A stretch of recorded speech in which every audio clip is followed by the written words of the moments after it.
Assalamualaikum warahmatullahi wabarakatuh. Perkenalkan, nama saya Alfandi. Saya dari jurusan manajemen kelas L. Saya ingin mempresentasikan tentang hasil kerja saya, yaitu tentang etika bisnis dan tanggung jawab yang diajukan oleh Ibu Susanti yang berlaku untuk mata kuliah pengantar bisnis. Oke, next kita lanjut ke materi. Apa yang dimaksud dengan etika bisnis? Secara singkat, etika bisnis adalah prinsip dan aturan, baik tertulis maupun tidak tertulis, yang mengatur tindakan dan keputusan dalam sebuah bisnis. Langkah pertama dalam menangani etika bisnis adalah belajar mengenal masalah etika. Etika adalah seperangkat standar moral untuk menilai apakah sesuatu itu benar atau salah. Apa yang adil, apa yang tidak adil, apa yang baik, apa yang buruk dalam hal perilaku manusia. Masalah etika adalah situasi di mana seseorang harus memilih antara serangkaian tindakan yang mungkin etis atau tidak etis. Jadi, etika bisnis adalah sistem kepercayaan moral dan etika yang memadu nilai-nilai, perilaku, dan keputusan organisasi bisnis serta individu-individu dalam organisasi itu. Etika bisnis dalam perusahaan adalah suatu bentuk etika terapan atau etika profesional yang meneliti prinsip-prinsip serta masalah etika dan moral yang muncul dalam lingkungan perusahaan. Oke, next.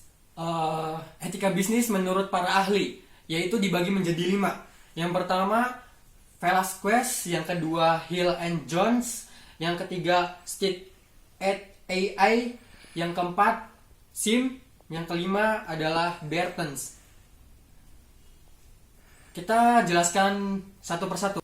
Yang pertama, Velasquez, yaitu etika bisnis adalah studi khusus tentang moral yang benar atau salah.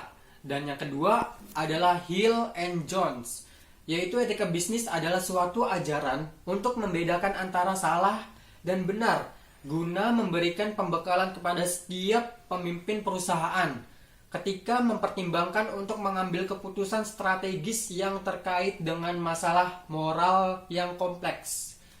Yang ketiga, State et AI. Etika bisnis adalah standar etika yang berhubungan dengan tujuan dan cara mengambil suatu keputusan dalam sebuah bisnis.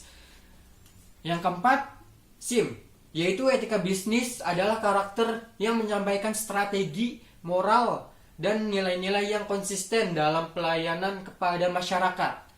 Dan yang terakhir, Bertens, yaitu etika bisnis merupakan standar yang adil dan lebih tinggi dibandingkan standar minimal ketentuan hukum. Apa saja prinsip etika bisnis?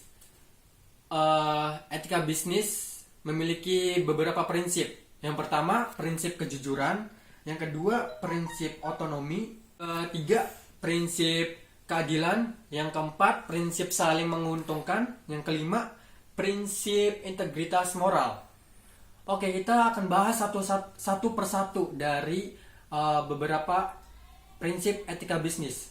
Dari yang pertama, prinsip kejujuran. Prinsip kejujuran.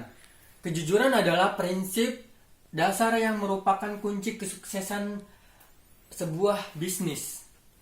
Yang kedua, prinsip otonomi. Dalam prinsip otonomi, seseorang dituntut untuk mempunyai sikap dan kemanapun dalam mengambil keputusan dan bertindak berdasarkan kesadarannya. Yang ketiga, prinsip keadilan. Dalam prinsip keadilan, semua pihak terkait yang memberikan kontribusi langsung atau tidak langsung terhadap keberhasilan bisnis akan mendapatkan perlakuan yang sama dan adil. Keempat, prinsip saling menguntungkan.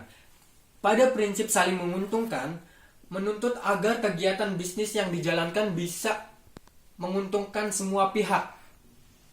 Prinsip integritas moral. Dalam prinsip ini, pelaku usaha dituntut untuk menjalankan bisnis dengan tetap menjaga nama baiknya dan nama baik perusahaannya. Prinsip ini merupakan tuntutan dan dorongan internal pelaku usaha dan perusahaan untuk menjadi yang terbaik dan dapat dipercaya oleh masyarakat. Apa saja sih pendekatan etika bisnis? Pendekatan etika bisnis itu dibagi menjadi 3. Yang pertama, utilitarian approach, yang kedua individual right approach, yang ketiga justice approach. Oke, kita bahas satu persatu. Yang pertama, utilitarian approach. Pendekatan utilitarian berpendapat bahwa setiap tindakan harus didasarkan pada konsekuensinya. Individual right approach. Pendekatan ini berpendapat bahwa setiap orang dalam tindakan dan kelakuannya memiliki dasar yang harus dihormati. Namun, tindakan dan tingkah laku tersebut harus dihindari jika diperkirakan akan menyebabkan terjadinya benturan dengan hak orang lain. Justice approach. Para pembuat keputusan mempunyai kedudukan yang sama dan bertindak adil dalam memberikan layanan kepada pelanggannya baik secara perseorangan maupun kelompok. Bagaimana manfaat etika bisnis dalam suatu perusahaan? Yaitu dibagi menjadi 4. Yang pertama, memberikan keunggulan kompetitif di mata pelanggan. Yang kedua, meningkatkan kebahagiaan karyawan. Yang ketiga, menarik lebih banyak investor. Yang keempat, manfaat bagi masyarakat. Oke, kita bahas satu persatu. Yang pertama, memberikan keunggulan kompetitif di mata pelanggan. Perusahaan yang diharapkan etika bisnis yang baik akan mendapatkan kepercayaan dan memiliki citra yang baik dari pelanggannya. Meningkatkan kebahagiaan karyawan.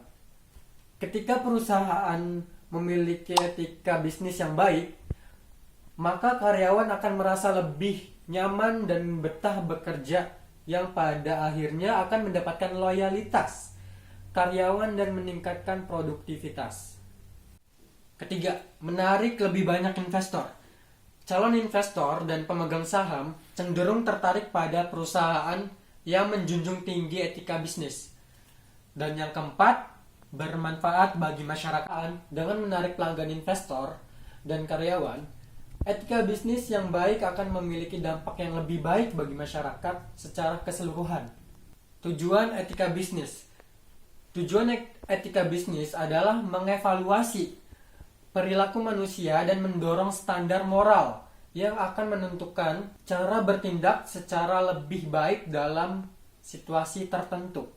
Bentuk tanggung jawab sosial perusahaan dibagi menjadi 6. Yang pertama, tanggung jawab sosial kepada konsumen. Yang kedua, tanggung jawab sosial kepada karyawan. Yang ketiga, tanggung jawab sosial kepada kreditor. Yang keempat, tanggung jawab kepada pemegang saham. Yang kelima, tanggung jawab sosial kepada lingkungan. Yang keenam, tanggung jawab sosial kepada komunitas. Oke, kita bahas satu persatu. Yang pertama, tanggung jawab sosial kepada konsumen. Tanggung jawab sosial perusahaan kepada konsumen tidak hanya seputar masalah penyediaan produk atau jasa saja, tetapi juga harus memperhatikan aspek-aspek lain. Yang kedua, tanggung jawab sosial kepada karyawan. Perusahaan wajib memberikan rasa aman dan nyaman kepada karyawannya, memperlakukannya dengan baik dan adil. Ketiga, tanggung jawab sosial kepada kreditor. Misalnya pada saat perusahaan harus menyelesaikan kewajiban atas utangnya, namun ia sedang memiliki masalah keuangan, untuk perusahaan wajib memberitahukan kepada kreditor. Yang keempat, tanggung jawab kepada pemegang saham.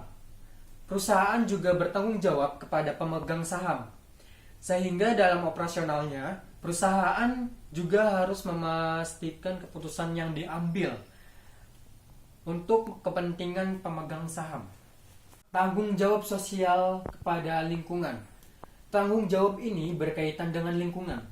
Misal, dengan tidak membuang limbah sembarangan, mencegah polusi di sekitar tempat usaha, mencegah penggunaan bahan berbahaya, dan dijadikan perusahaan diharapkan ramah terhadap lingkungan. Yang terakhir, tanggung jawab sosial kepada komunitas. Tanggung jawab sosial ini dapat dilakukan dengan cara memberikan corporate social responsibility atau CSR, memberikan bantuan seperti sarana prasarana untuk pendidikan, kesehatan, infrastruktur, wadah usaha atau hal lain yang dibutuhkan oleh masyarakat. Etika bisnis dalam Islam, yaitu jika berbicara tentang etika, khususnya etika bisnis, jika dihubungkan dengan agama, maka yang terlintas adalah apa yang diperbolehkan dan apa yang dilarang. Sehingga pasti ada aturan-aturan bisnis yang dalam perlakuannya didasarkan pada nilai dan aturan dalam agama. Etika bisnis dan profesi. Etika bisnis dan profesi merupakan dua hal yang tidak bisa dipisahkan. Dalam etika bisnis ini, profesi tidak boleh ada yang dirugikan, tetapi harus menguntungkan semua pihak yang terkait. Oke, sekian presentasi dari saya. Kurang lebihnya mohon maaf. Wabillahi taufiq wal hidayah. Wassalamualaikum warahmatullahi wabarakatuh.